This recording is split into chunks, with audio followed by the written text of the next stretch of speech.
जय हिंद। आप सभी का अपने प्यारे परिवार में हार्दिक स्वागत करता हूं। आज की इस क्लास में हम एसएससी जीडी में 13 जनवरी को जो हिंदी के सेक्शन से सेकंड शिफ्ट में 20 क्वेश्चन पूछे गए थे, उन क्वेश्चनों को इस क्लास में संपूर्ण सॉल्व करेंगे, विस्तार पूर्वक समझेंगे। बिना किसी देरी के क्लास शुरू करते हैं। अगर आप अपने इस परिवार में नए हैं तो जरूर चैनल को सब्सक्राइब और वीडियो को लाइक करेंगे। जैसे पहला क्वेश्चन दिया गया है, निम्नलिखित विकल्पों में से कौन सा एक वाक्य संबंधवाचक सर्वनाम का उदाहरण नहीं है। 4 विकल्प दिए गए हैं, जिनमें से 3 संबंधवाचक सर्वनाम के उदाहरण है, एक नहीं है। उसी को हमको बताना है कि कौन सा विकल्प संबंधवाचक सर्वनाम का नहीं है। उसके पहले हम सर्वनाम के बारे में जान लेते हैं। सर्वनाम क्या होते हैं, इसे सिंपल समझेंगे तो वे शब्द जो संज्ञा के स्थान पर प्रयुक्त किए जाते हैं उन्हें सर्वनाम कहते हैं। ये संज्ञा शब्दों की पुनरावृत्ति को रोकते हैं। एग्जाम्पल से इसको हम समझ लेंगे। एग्जाम्पल से, जैसे राम स्कूल जाता है, राम ईमानदार है, राम खाना खाता है। तो इसको सिंपल कैसे करेंगे, इसमें सर्वनाम के प्रयोग करके हम संज्ञा शब्द जो राम है उसकी पुनरावृत्ति को रोकेंगे। जैसे राम स्कूल जाता है, वह ईमानदार है, वह खाना बनाता है। तो यहाँ पे वह, उसकी, उसके जो आता है यही सर्वनाम है। सर्वनाम के अगर टोटल प्रकार देखा जाए, सर्वनाम मुख्यतः 6 प्रकार के होते हैं।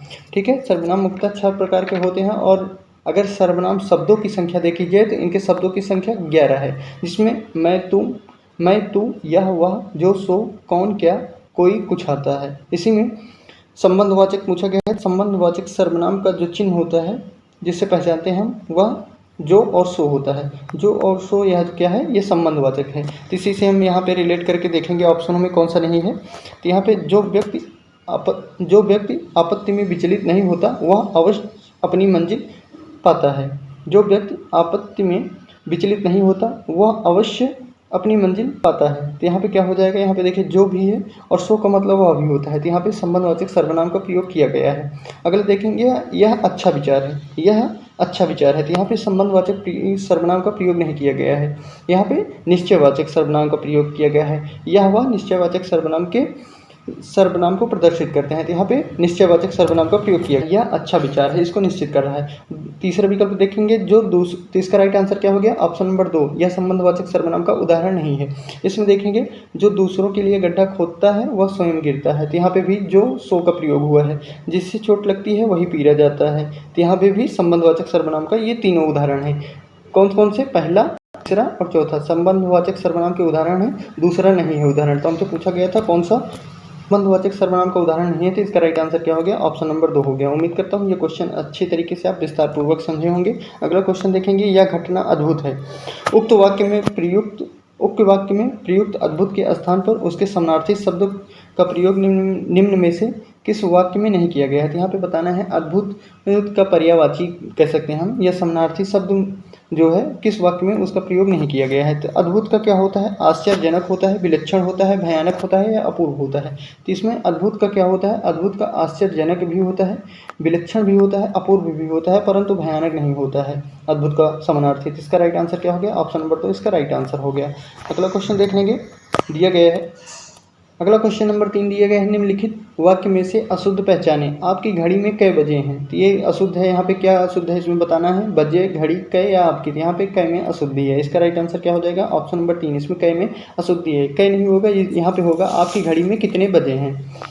अगला क्वेश्चन देखेंगे, निम्नलिखित मुहावरे के उचित अर्थ का चयन कीजिए। चेहरे पर हवाइयाँ उड़ना, इसके लिए क्या होगा, उड़ान भरना, अचानक गिरना, घबराना या चुप रहना। तो इसके लिए क्या हो जाएगा, चेहरे पर हवाइयाँ उड़ना मतलब घबराना, घबरा जाना। अगला क्वेश्चन देखेंगे, दिया गया है, निम्न में से कौन सा शब्द कमल शब्द का पर्यायवाची है। कमल शब्द का यहाँ पे पर्यायवाची हमको बताना है कौन सा है। 4 विकल्प दिए गए हैं, नीरज, कंचन, जलद या राजीव। तो इसका राइट आंसर क्या हो जाएगा, कौन सा कमल का पर्यायवाची है, तो यहाँ पे हो जाएगा राजीव। इसके साथ साथ कमल के और पर्यायवाची कौन कौन से होते हैं, तो अरविंद होते हैं, जलज, पंकज, सरोज। तो कमल के और कौन कौन से पर्यायवाची होते हैं, अरविंद, जलज, पंकज, सरोज, अंबुज, पुंडरीक और जलजात भी कहते हैं, इसे उत्पल भी कहते हैं। ये सभी कमल के पर्यायवाची हैं। यहाँ पे इसका राइट आंसर क्या हो गया, ऑप्शन नंबर 4 इसका राइट आंसर हो गया। अगला क्वेश्चन देख लेंगे, क्या दिया गया है, मुझे आप पुराने पते पर पत्र दीजिएगा। इस वाक्य में दीजिएगा के स्थान पर क्या प्रयोग किया जाए, इसको हमको बताना है। तो भेजिएगा, लीजिएगा, सोचिएगा, आइएगा। तो यहाँ पे होगा मुझे आप पुराने पते पर पत्र भेजिएगा, ऑप्शन नंबर 1 इसका राइट आंसर हो जाएगा। अगला क्वेश्चन है, ऊपर की ओर जाने वाला उपरोक्त वाक्यांश के लिए एक शब्द बताना है। ऊपर की ओर जाने वाले के लिए क्या कहते हैं? ऊपरी कहते हैं, उर्च्छत कहते हैं, ऊर्ध्वगामी या अस्ताचल। तो इसका राइट आंसर क्या हो जाएगा? ऊर्ध्वगामी। ऊपर की ओर जाने वाले को ऊर्ध्वगामी कहते हैं, नीचे की ओर जाने वाले को निम्नगामी भी कहते हैं। अगला क्वेश्चन देखेंगे, दिया गया है निम्नलिखित में से किस विकल्प में सर्वनाम शब्द त्रुटिपूर्ण है? तो यहाँ पे बताना है किस विकल्प में सर्वनाम संबंधी त्रुटि है। तुम तो बहुत व्यस्त हो।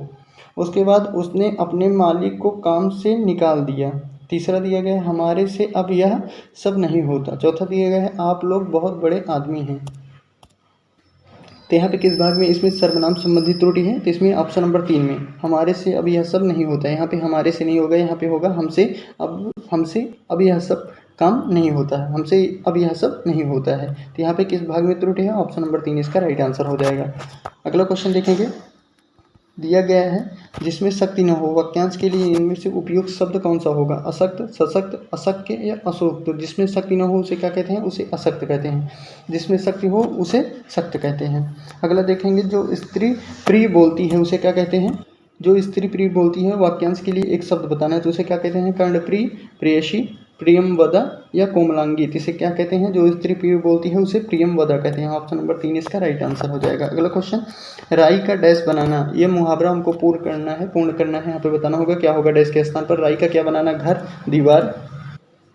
दीवार, पहाड़ या किला। तो इसका राइट आंसर क्या हो जाएगा?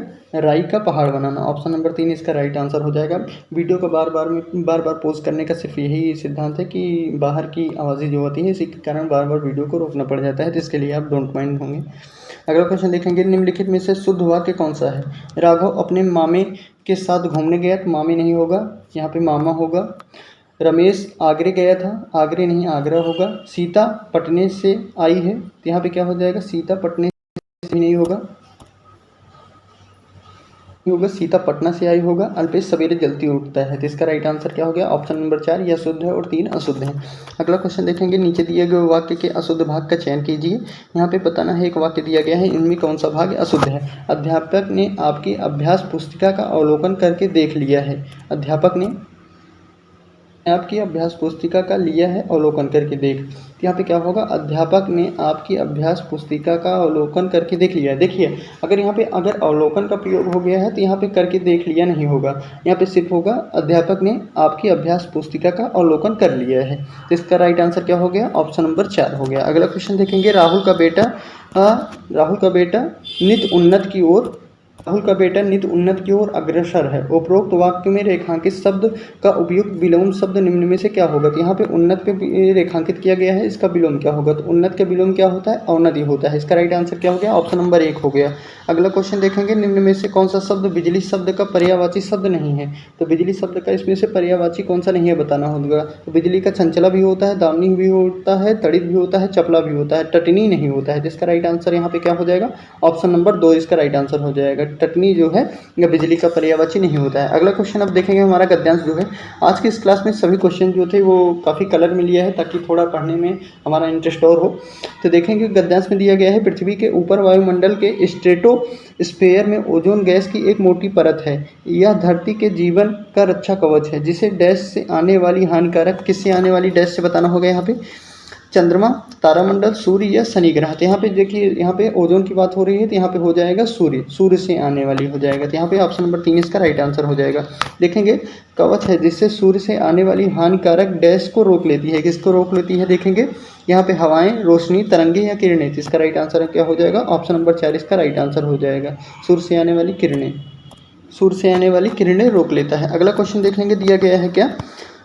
सूर्य से आने वाली किरणें रोक ली जाती है, किंतु पृथ्वी के ऊपर जहरीली गैसों के बादल बढ़ते जाने के कारण सूर्य की अनावश्यक किरणें बाह्य अंतरिक्ष में वर्तित नहीं हो पाती हैं, जिसके कारण पृथ्वी का डैश क्या हो जाएगा? यहाँ पे तापमान, बोझ, प्रदूषण या क्षेत्रफल। इसका राइट आंसर क्या हो जाएगा यहाँ पे? जिसके कारण पृथ्वी का तापमान। ऑप्शन नंबर 1 इसका राइट आंसर हो जाएगा। अगला क्वेश्चन देखेंगे, नहीं हो पाती हैं जिसके कारण पृथ्वी का तापमान, ग्लोबल वार्मिंग बढ़ता जा रहा है।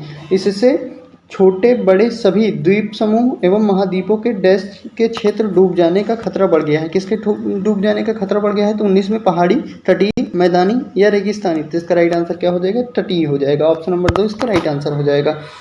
तटीय क्षेत्रों के डूब जाने का खतरा बढ़ गया है। इसे ग्रीन हाउस प्रभाव कहते हैं। यदि स्थिति रही तो मुंबई जैसे महानगर प्रलय की गोद में समा सकते हैं। पृथ्वी पर बढ़ते तापमान के कारण विश्व डैश को अमृत एवं पोषक जल प्रदान करने वाले ग्लेशियर या तो लुप्त हो जाएंगे या लुप्त होने की ओर बढ़ते जा रहे हैं। तो यहाँ पे क्या हो जाएगा? 5वें में ऑप्शन नंबर 20, क्वेश्चन नंबर 20 में क्या होगा? बिरादरी, सभ्यता, परिवेश या संस्कृत। इसका राइट आंसर क्या हो जाएगा? सभ्यता हो जाएगा। उम्मीद करता हूँ आज की ये क्लास आप लोगों को अच्छी तरीके से समझ में आई होगी।